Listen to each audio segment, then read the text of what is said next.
Hello friends, good morning. তোমরা কেমন আছো? আমি তো এই আছি মোটামুটি। আজকে রান্না দিয়ে শুরু করলাম।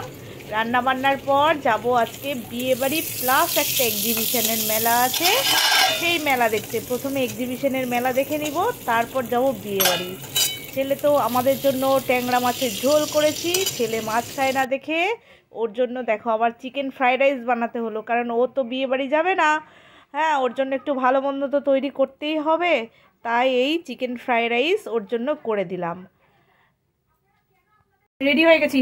সেদিনের শাড়িটাই পরে নিয়েছি, মানে এর আগেও একবার শাড়িটা পরে বিয়ে বাড়ি গেছিলাম। এখনো দেখো রোদ হয়ে আছে, দেখো। তো রেডি হয়ে গেছি, তো চলো প্রথমে মেলাটা ঘুরে নিব। মেলাটা ঘুরে নিয়ে তারপরে বিয়ে বাড়ি যাবো। ছেলে তো যাচ্ছে না, ছেলের তো প্রি বোর্ড আছে, 12-এর প্রি বোর্ড, ওই জন্য ছেলে তো যাবে না। আর হচ্ছে মায়ের, আমার আর একটা বাড়ি আছে, মানে ফ্ল্যাট আছে, এটা তো কোয়ার্টার ফ্ল্যাট আছে, ওখানে গিয়ে একটু মেকআপ টেকআপ যখন যাবো একটু গয়না টয়না করে নিবো, একটু সেজে নিবো। এখন তো বাসে করে যাচ্ছি, অত তো বাসের মধ্যে অত সেজে গুজে ভালো লাগে না, সবাই না তাকাতে থাকে। তো চলো ওখানে গিয়ে একটু সেজে নিবো, আর মেলাটা যদি পারি তোমাদের ভিডিও করবো। ঠিক আছে, রাখছি। কি দেখো, মেলাতে পৌঁছে গিয়ে কুর্তির দোকানে ঢুকে পড়েছি, কুর্তি দেখছি, বাট পছন্দ হলো না জানো তো। কিন্তু এখান থেকে ছেলের জন্য কেক নিয়ে নিচ্ছি, আর কিছু খাইনি, কারণ এরপরেও তো আবার বিয়ে বাড়ি আছে, কিছু খাইনি। আর আমি আজকে ফার্স্ট এক্সিবিশন থেকে সেরকম কোনো ভিড় ছিল না। তারপরের দিন থেকে অনেক ভালো ভালো আর্টিস্টরা এসেছিলো, তো এইটুকু ঘুরলাম, তারপরে চলে গেলাম বিয়ে বাড়ি। এই জিনিসটা খুব ভালো লাগলো, বিয়ে বাড়িতে একটা ফুলের চৌকি টাইপের সাজিয়েছে, খুব সুন্দর লাগলো। আর বিয়ে বাড়িটাও খুব সুন্দর ফুল দিয়ে সাজিয়েছিল।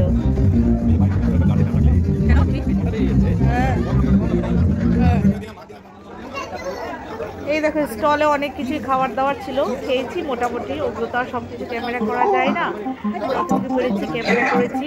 আর একটা ড্যান্সিংয়ের জন্য ফ্লোর করেছিল, এটা বেশ খুব সুন্দর। এই দেখো ফ্লোরটা ড্যান্সিং।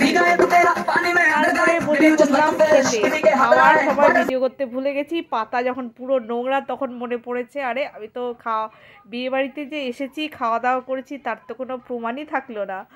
নিয়ে তারপরে ভিডিও করলাম।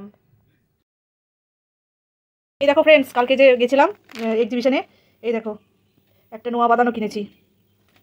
আর কিনেছি এই দেখো চোকার, এই দেখো পুরো গোল্ডের কালারের এই যে চোকার। আর এটার সাথে ইয়াররিং হচ্ছে, এটা আমি যদিও এগুলো পরি না, আমার কানে হচ্ছে তোমার হচ্ছে র্যাশ বেরিয়ে যায় এগুলো পরলে, তবুও শখ হলো, ওই জন্য নিয়ে নিলাম। এই চোকারটা খুব ভালো লাগছিলো, কি সুন্দর দেখো, একদম গোল্ডের মতো। এই চোকারটা নিয়েছি। আর এই দেখো আর একটা মালা নিয়েছি, এটা মুক্তার। এই দেখো এক হাতে কি দেখানো যায় বলো তো, তবুও দেখাচ্ছি। এই যে এইরকম টাইপের, খুব সুন্দর, মানে ক্যামেরাতে যত না ভালো লাগছে অরিজিনালে ততটাই সুন্দর। আর এই দেখো এটার সাথে এটা কানের, এই দেখো এটা কানের, এটার সাথে দেখো নিচের এই মুক্তগুলো কি ভালো লাগছে। আর এই মালাটাও খুব সুন্দর, খুব পছন্দ হয়েছে। এটার দাম নিয়েছে 210, এটা নিয়েছে 120, এটাও নিয়েছে 120। এটা তো একদম অরিজিনাল সোনার মতন, মানে মোবাইলে বোঝা যাচ্ছে না, কিন্তু একদম সোনার মতন দেখতে কালারের। সোনার আছে, আমরা যদিও একটা সোনার জিনিস বানাতে দিয়েছি, ওটা আসুক তারপরে তোমাদের দেখাবো। আর তারপরে দেখো আমার হাজব্যান্ড কিনলো, দেখো জুতো বাটার থেকে, ফার্স্ট কপিজের জুতো বাটার থেকে 4,500 টাকা দিয়ে। এই দেখো এটা হচ্ছে বলছে মানে ডাক্তারের প্রেসক্রাইব করা জুতো, এরকম কিছু একটা, মানে পুরো এই যে ভেতরটা না একদম পুরো গদি সফট।